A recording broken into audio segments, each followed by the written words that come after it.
सनी की आंखों से काले रंग की एक बूंद उसके गालों पर ढुलक गई, ठीक वैसे ही जैसे आराध्या की आंखों से काले रंग का आंसू निकला था। धीरे धीरे उसके कदम दरवाजे की ओर बढ़ने लगे, बाहर की ओर। स्टेशन पर बाहर आराध्या खड़ी थी। आराध्या उसे लगातार घूर रही थी। सनी सम्मोहित होकर पूरी तरह से उसके वश में हो चुका था। आराध्या धीरे धीरे स्टेशन के बाहर जाने लगी। सनी भी उसके पीछे पीछे चुपचाप बिना कुछ कहे चलने लगा। ट्रेन ने जोर से हॉर्न बजाई और स्टेशन से धीरे धीरे विदा होने लगी। स्टेशन से सनी और आराध्या रात के अंधेरे में ओझल हो गए और प्लेटफॉर्म से कर्नाटका एक्सप्रेस। आराध्या किसी शिकारी शेरनी की तरह आगे आगे चली जा रही थी और सनी किसी पालतू हिरण के बच्चे की तरह बिना कुछ बोले उसके पीछे पीछे चलता जा रहा था। चारों ओर सिर्फ झींगुरों और सूखे पत्तों की आवाज हो रही थी। वो दोनों एक पुराने गेट से होते हुए एक बड़े यार्ड के अंदर पहुंचे, जहां पटरियों पर जंग लगे पुराने ट्रेनों की बोगियां खड़ी हुई थीं। उनमें से एक बोगी के सामने आराध्या अचानक से रुक गई और उसके पीछे सनी। एक जोर के झटके के साथ बोगी के दरवाजे का लॉक टूट गया और दरवाजा धीरे धीरे खुलने लगा। आराध्या बोगी के अंदर चली गई और उसके पीछे पीछे सनी। बोगी का दरवाजा वापस से एक जोर की आवाज के साथ बंद हो गया। सनी के अंदर जाने के अगले ही पल बोगी की लाइट जल उठी। कुछ देर तक खामोशी छाई रही और अचानक एक जोर की चीख के साथ सनी का कटा हुआ सर खिड़की पर जोर से टकराता है। खिड़की खून से सनकर लाल हो जाती है। उस यार्ड के मनहूस वीराने में रात एक और खौफनाक मौत की गवाह बन गई।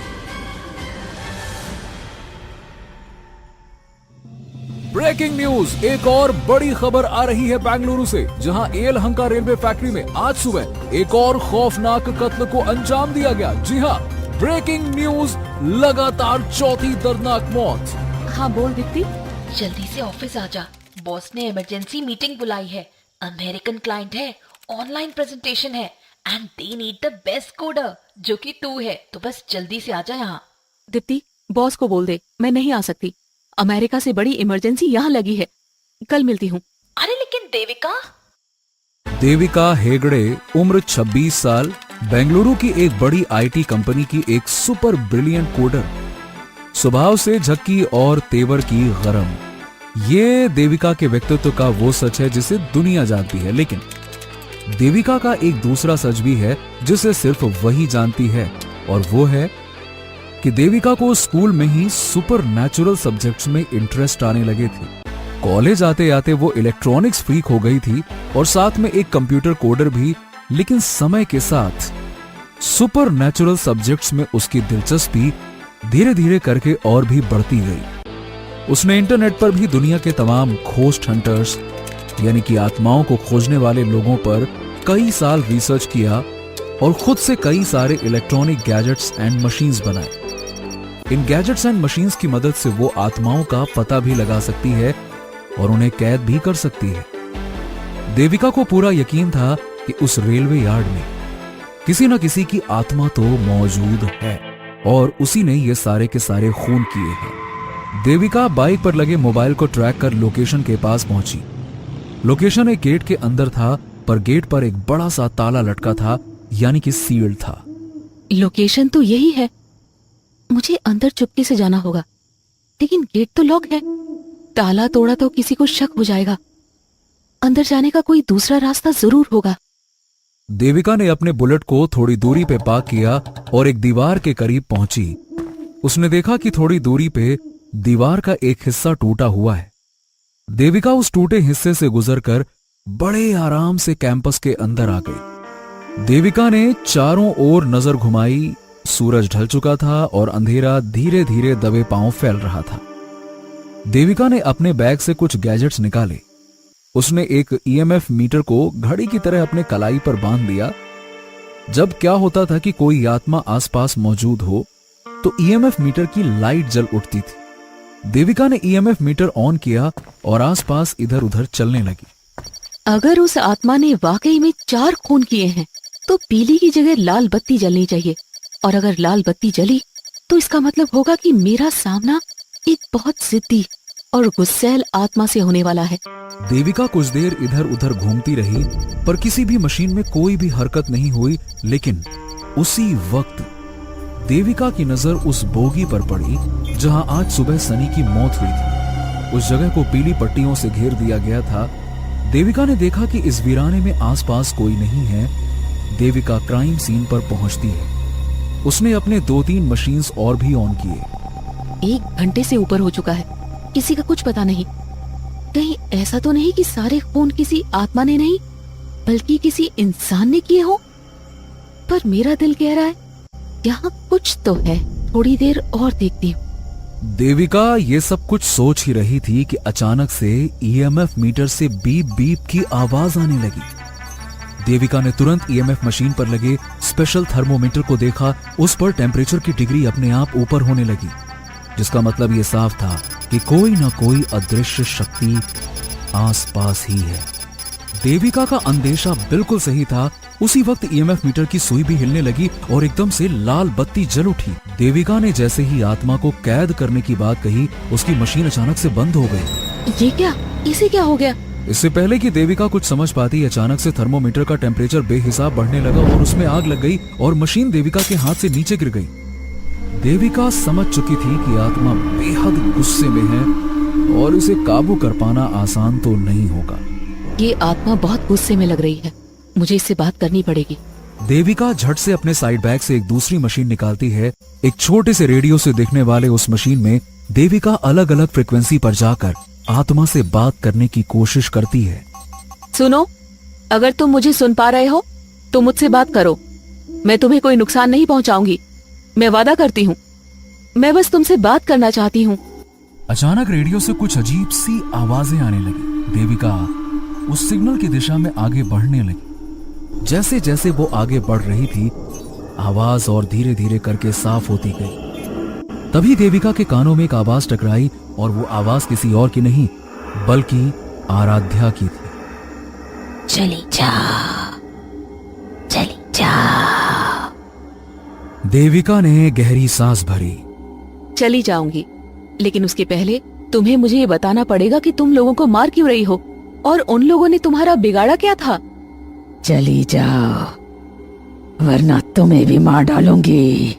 आराध्या की रूह गुस्से में गुर्रा रही थी, पर देविका ने भी हिम्मत दिखाई। कहा ना चली जाऊंगी, लेकिन बस एक बार तुम्हें देखना चाहती हूँ। नाम क्या है तुम्हारा? देविका के ये पूछते ही आराध्या की आवाज अचानक से खामोश हो गई। कुछ सेकंड्स के बाद सामने पटरी पर खड़ी दूसरी बोगी का दरवाजा खुला और जोर की आवाज के साथ वो धीरे धीरे खुलता गया और बोगी के अंदर की सारी बत्तियां जल उठती हैं। ये आराध्या का देविका को इशारा था। वो उसे बोगी के अंदर बुला रही थी। देविका समझ गई।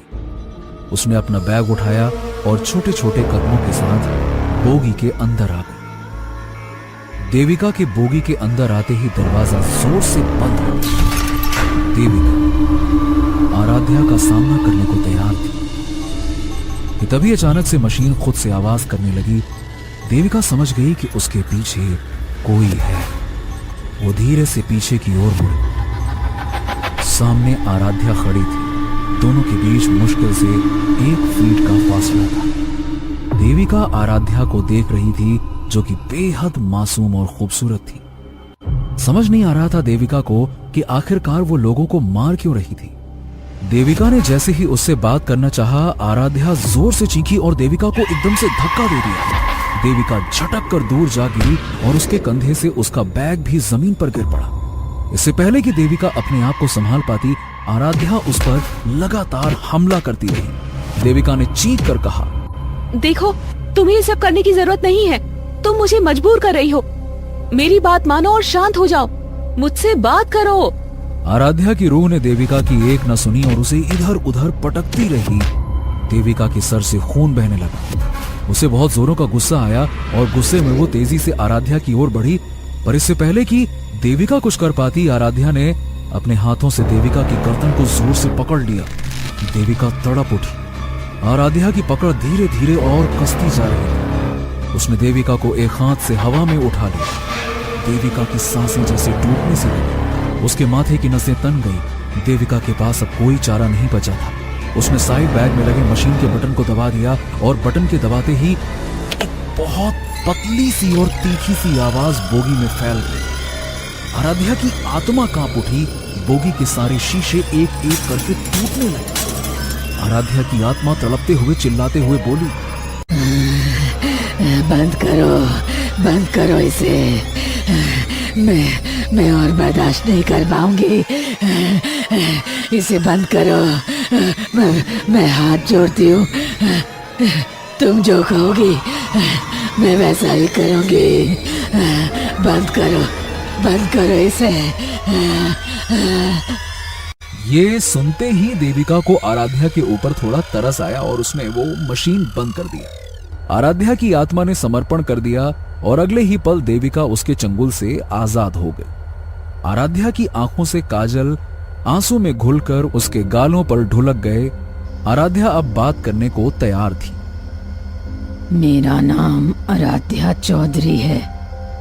उस रात मैं बहुत खुश थी क्योंकि मेरी शादी होने वाली थी उससे, जिससे मैं पागलों की तरह प्यार करती थी। लेकिन हमारे घर वाले राजी नहीं थे। मैं घर से भाग के कोर्ट में शादी करने वाली थी। 17 जून की रात मैं कर्नाटका एक्सप्रेस से बेंगलोर जा रही थी, जहाँ पे मैं और अनिल शादी करने वाले थे। मैं खुश जरूर थी कि अगले दिन से मेरी जिंदगी बदलने वाली थी, पर मैं थोड़ी घबराई भी हुई थी क्योंकि मेरा भाई पुलिस में है और बहुत गुस्से वाला भी। मैं बहुत हिम्मत करके घर से भागी थी। बल्कि सच कहूँ तो जिंदगी में पहली बार मैं ट्रेन से अकेले सफर कर रही थी। फिर किसी छोटे स्टेशन पर ट्रेन रुकी। 50 की उम्र का एक आदमी बैग लिए मेरी बोगी के अंदर आया। मेरे ठीक ऊपर की बर्थ उसकी थी। मैं मासूम थी। दुनियादारी की कोई समझ नहीं थी मुझ में। मुझे वो आदमी बेहद शरीफ लगा। वो मेरी तरफ देखकर मुस्कुराया। मैं भी उसे देखकर मुस्कुराती। उसकी उम्र मेरे पापा की जितनी होगी। थोड़ी देर में हम दोनों बात करने लगे। मैं उसे अंकल कह के बात करने लगी। पता नहीं क्यों मुझे उस आदमी पर भरोसा हो चला था। मैंने उसे सारी बात बता दी कि मैं घर से भागकर बेंगलोर जा रही हूँ और कोर्ट में शादी करने वाली हूँ। उस आदमी ने कहा कि वो वकील है और वो हम दोनों की मदद करेगा।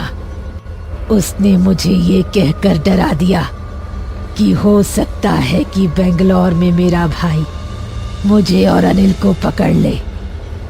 अगर मेरे भाई ने हम दोनों को पकड़ लिया तब वो हमारी मदद नहीं कर पाएगा।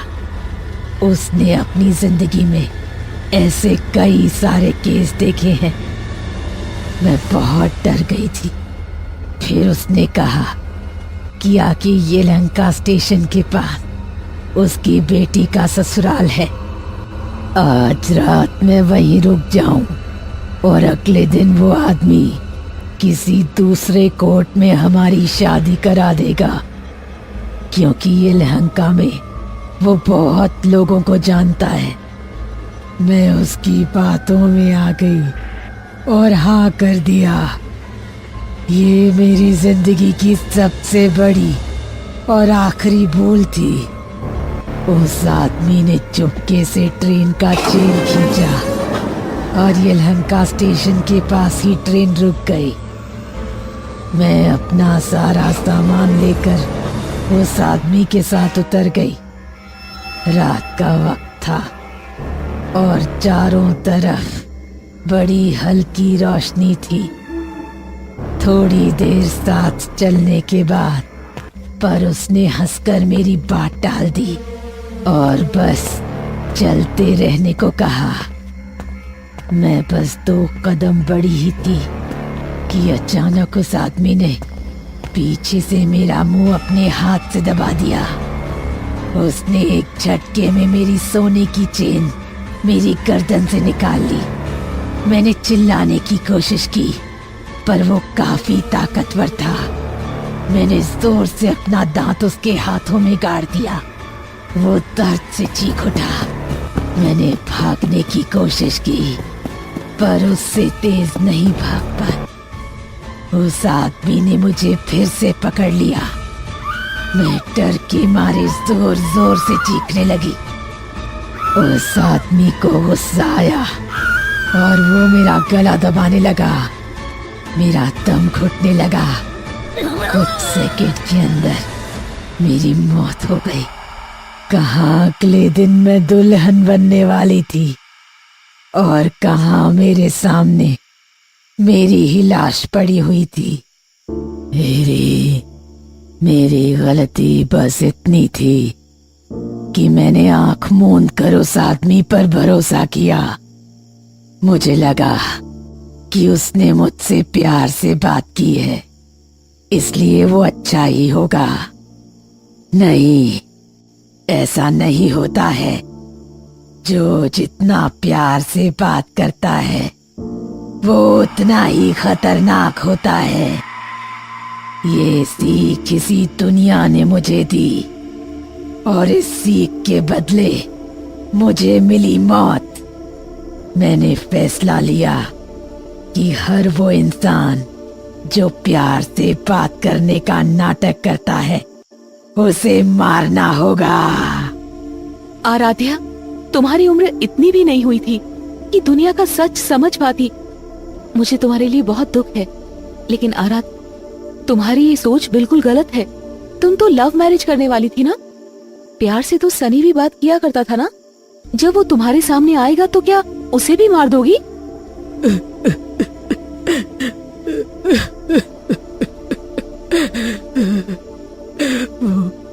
वो बेचारा अनिल।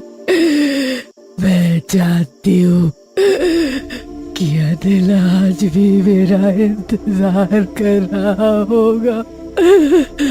महीने की हर 17 तारीख को मैं इसी कर्नाटका एक्सप्रेस पर चढ़ती हूँ कि बेंगलोर पहुंचकर अनिल से मिलूंगी, पर ऐसा कभी नहीं हो सकेगा। काश मैं जानती हूँ कि अनिल आज भी मेरा इंतजार कर रहा होगा। महीने की हर 17 तारीख को मैं इसी कर्नाटका एक्सप्रेस पर चढ़ती हूँ कि बेंगलोर पहुंचकर अनिल से मिलूंगी, पर ऐसा कभी नहीं हो सकेगा।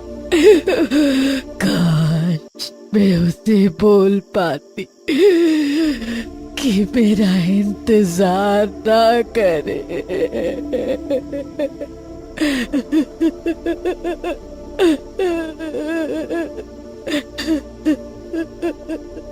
क्या तब शांत हो जाओगी? लोगों को मारना बंद कर दोगी? मतलब मैं तुम्हारा मैसेज अनिल को पहुंचा दूंगी। मगर ऐसा कैसे होगा? इस मशीन में तुम्हारी आवाज रिकॉर्ड हो जाएगी, फिर तुम्हारा मैसेज अनिल को दे दूंगी। It's my promise. लेकिन तुम्हें वादा करना होगा कि तुम अब किसी को नहीं मारोगी। वादा करती हूँ। अनिल, तुमसे जीते जी मोहब्बत की थी और मरने के बाद भी करती हूँ, लेकिन मैं हमेशा हमेशा के लिए जा चुकी हूँ। मुझे मुक्ति चाहिए और तुम्हारा इंतजार मेरी भटकती आत्मा को ये दुनिया छोड़ने नहीं देगा। अनिल, प्लीज इसे मेरी आखिरी ख्वाहिश समझना। मुझे भूल जाओ और नई जिंदगी शुरू करो। हमेशा खुश रहना। तुम्हारी आराध्या। आराध्या की आत्मा अब मुक्त हो गई देविका खुश थी कि शहर में अब और कत्ल नहीं होंगे, मगर क्या देविका का ऐसा सोचना सही था? और वीडियोस के लिए लाइक, शेयर एंड सब्सक्राइब करें।